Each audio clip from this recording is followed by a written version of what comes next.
बाबा नीम करौली के नाम और चमत्कारों के बारे में अधिकतर लोगों ने सुना व पढ़ा होगा। बाबा ने उत्तराखंड के कैची धाम में अपने जीवन के कई साल बिताए। आज वहाँ एक खूबसूरत आश्रम है जहाँ देश और दुनिया के कई बड़े दिग्गज भक्तों के रूप में आते हैं। बाबा नीम करौली के आश्रम में लोग प्रसाद के तौर पर मिठाइयाँ, फल, पैसे ही नहीं बल्कि कंबल भी चढ़ाते हैं।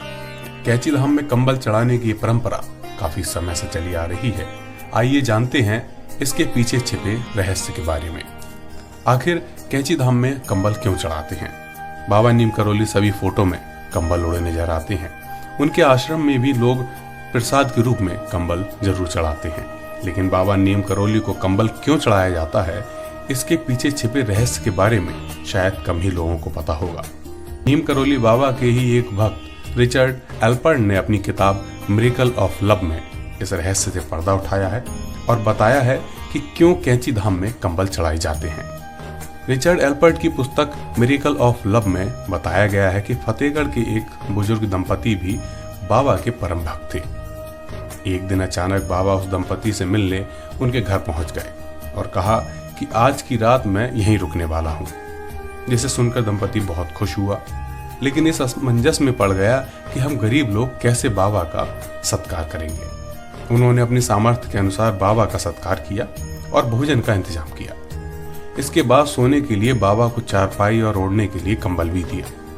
दोनों दंपति वहीं बाबा की चारपाई के पास ही सो गए। रात को दंपति ने देखा कि बाबा कंबल ओढ़कर ऐसे करा रहे थे जैसे कि कोई उन्हें मार रहा हो। दंपति की रात बहुत मुश्किल से गुजरी। सुबह उठकर बाबा ने उन्हें कंबल लपेटकर दंपति को दिया और कहा, इसे खोले बिना ही गंगा में प्रवाहित कर दो। जब दंपति उस कंबल को गंगा में प्रवाहित करने जा रहे थे तो अचानक से उसका वजन इतना भारी हो गया जैसे कि उसमें ढेर सारा लोहा रखा हो। लेकिन बाबा ने मना किया था कि कंबल खोलना नहीं है, इसलिए दंपति ने बाबा के कहे अनुसार गंगा में उसको प्रवाहित कर दिया। इसके 1 महीने बाद दंपति का इकलौता बेटा घर आया।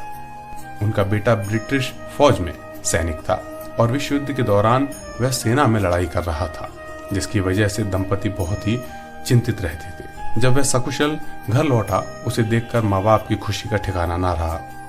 बेटे ने बताया कि करीब 1 महीने पहले युद्ध में उसके सभी साथी मारे गए और वह अकेला बच गया। उसने बताया कि जब दुश्मन गोलीबारी कर रहे थे तो मुझे एक भी गोली नहीं लगी। दंपति को याद आया कि 1 महीने पहले बाबा नीम करौली उनके घर रुके थे और रात में करा भी रहे थे।